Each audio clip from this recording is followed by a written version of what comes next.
With Midcap Masala, let's get into conversation with the management of Filatex Group. Filatex India has signed an MOU with the Decathlon Group to shed more light on that. We have Mr. Kapil Kumra, the Chief Executive Officer at Textile Filatex Group, joining us. Mr. Kapil, hi, good morning. Thank you for your time.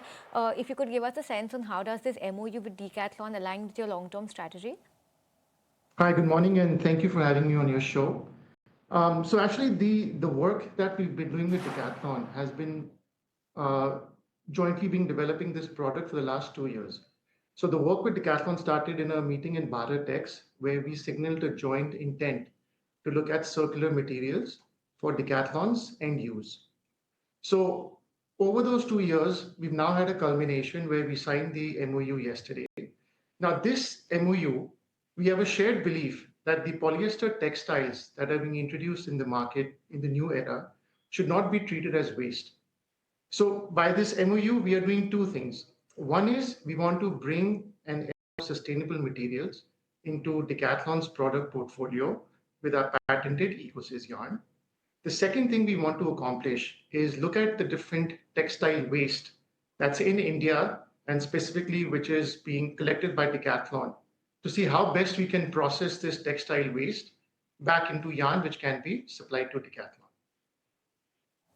All right. Hi, Kapil. Morning. This is Shrishti also joining in. But talk to us about the new capacity that will be coming on board. Believe that you are commissioning almost 26,750 MTPA commercial recycling facility by September 2026. Give us some more sense about it. Are we on time over there? And how are you seeing the contribution and the revenue increasing because of this? Yeah, so yes, so we are very excited about this project. So far, it's on time. We are being pushed by some of our partners to, in fact, complete it before time. Such is the demand for this product in the market. So, in terms of the Capex, it's about a 300 crore investment, which is being fully funded through internal accruals and debt. But having said that, Srishti, this is just the start. Over the next 5 years, we are looking at a global footprint, which is going to be fueled by this huge demand that is being shared with us by our partners both in US as well as European Union. So the way we see it, this is just a start. Once we get this capacity online by, I would say, September and October, our plan is to have offtake agreements in place prior to this. And then once commissioned, immediately look at expanding this technology across different geographies where our clients want us to be close to them. And also, Mr. Kapil, this has largely to do with polyester, this new strategic tie-up of yours. When you talk about the recent GST reforms, the cut on man-made fibers has, it's come down. The old rate was 18, it's come to 5. How does that affect you, and what is your view on how this affects the industry on a whole? See, definitely, I think the immediate impact has been on prices. Right, so but we have full belief that the government's going to work with the industry to find a solution. Having said that, I just want to clarify that Ecosys is a unique product. The demand, the pricing, the premiums that we're seeing in the market for Ecosys yarn, I think these GST reforms, we're able to withstand these in our pricing points and really not impact the customer prices.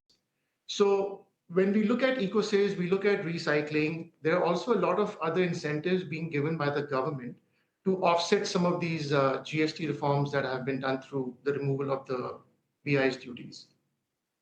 All right, but Kapil, you are dealing in the textile space. Well, of course, one of the, in terms of the nation-wide presence, it's Bangladesh that we get to see. Give us some sense that because what all is happening over there, how the tariffs are seen to be hitting the financials of the neighboring nation.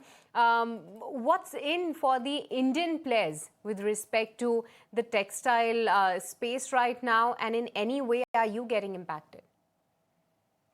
See, I think, the industry has seen many ups and downs. If you talk about Bangladesh, obviously it's been a powerhouse, but they've had their own share of challenges over the last 20 years. I think what's going to drive this industry forward is innovation. Countries that are leading in innovation countries that are leading in responsible supply chains, countries which are leading today in product quality, they're the ones who are going to succeed. So, tariffs, these we view as kind of minor blips in this journey, but we see a very, very strong demand for textile yarns and polyester yarns, especially Ecosys yarn, both in India and abroad. And our approach is Okay, I believe we have him on a patchy line, but with that, I'm afraid we're completely timed out on this edition of Midcap Masala. That was the management of Filatex India talking to us about their long-term plans. But with this, it's a goodbye from Shrishti and me. But stay tuned to the channel because Buy Now Sell Now is up next.